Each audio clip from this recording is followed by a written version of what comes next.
तो दोस्तों आज संडे है, छुट्टी का दिन है, जुलाई की 10 तारीख है और आज का जो ये वीडियो है ये बहुत ही खूबसूरत से परमानेंट हार्डी फ्लावरिंग प्लांट पर है। ये जो आप दोस्तों पौधा देख रहे हैं इसको इग्जोरा का प्लांट बोलते हैं। इग्जोरा एक सेमी शेड में चलने वाला फ्लावरिंग प्लांट है, ऐसा फ्लावरिंग प्लांट जो कि गुच्छे में फ्लावर्स प्रोड्यूस करता है।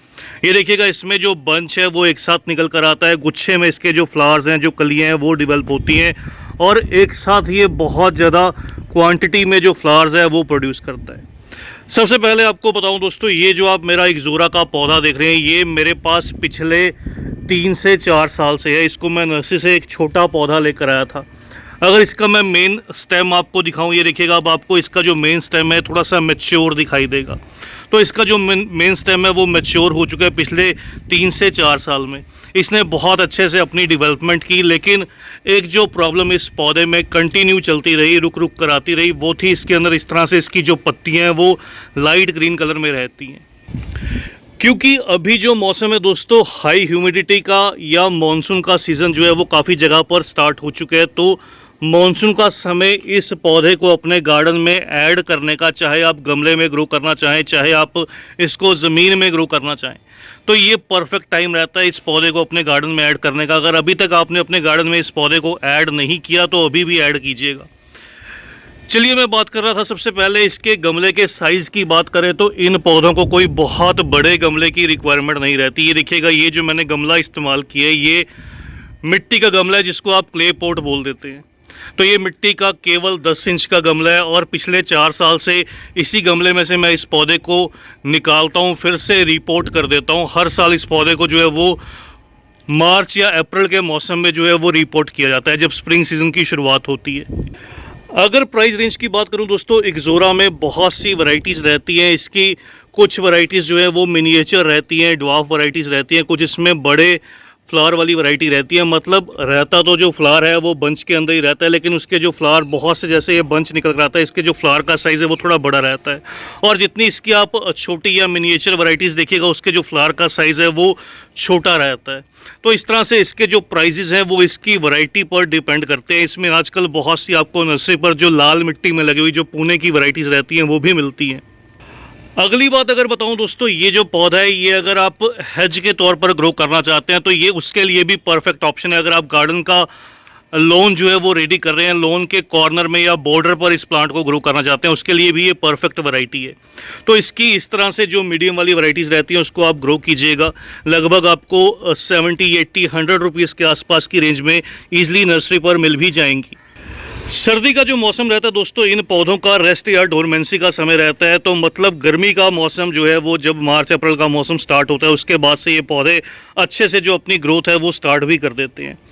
तो सर्दी के मौसम में पहली बात तो इन पौधों को कोई खाद फर्टिलाइज़र की रिक्वायरमेंट नहीं रहती, ना ही इन पौधों को आप रिपोर्ट कीजिएगा।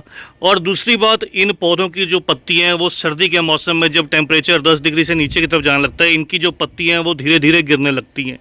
और कई बार ऐसा भी होता है, अगर आप सर्दी के मौसम में इन पौधों को एक्सेस मॉइस्चर देंगे या बहुत ज़्यादा पानी देंगे तो ये पौधे डाई बैक कर जाते हैं और गर्मी के मौसम में दोबारा से जो ये पौधे हैं वो रिवाइव नहीं कर पाते, ग्रो नहीं कर पाते और ये सूखने लगते हैं। पूरी तरह से सूख कर ये पौधे जो है वो मर जाते हैं।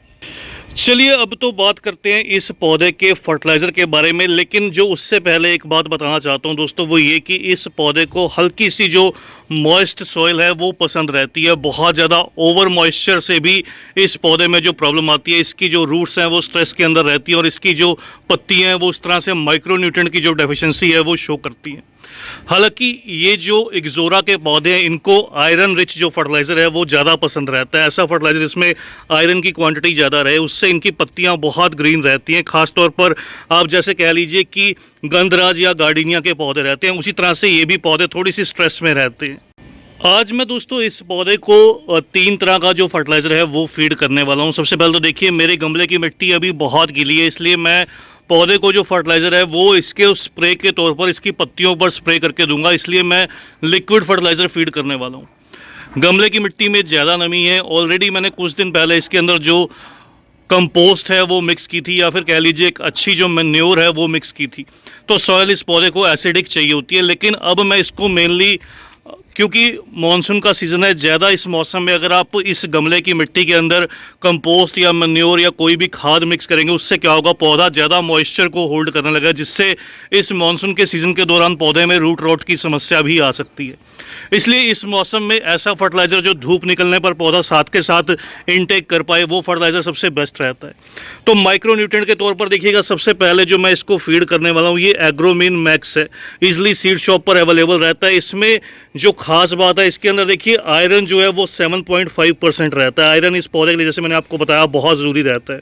उसके अलावा जिंक जो एक माइक्रो न्यूट्रिएंट है वो इसके अंदर अवेलेबल रहता है 5%, और साथ में मैग्नीशियम 6.5%। तो इस तरह से तीनों जो मेजर माइक्रो न्यूट्रिएंट है वो इस चीज़ के अंदर जो है वो अवेलेबल रहते हैं, और ये तीनों ये पौधे को बहुत ज़्यादा ज़रूरी है इसकी ओवरऑल ग्रोथ के लिए। तो इस तरह से देखिए, मैंने इस लगभग आधे लीटर पानी में 1 ml या 1 ग्राम जो है वो माइक्रो न्यूट्रिएंट जो है वो मिक्स कर लिया है।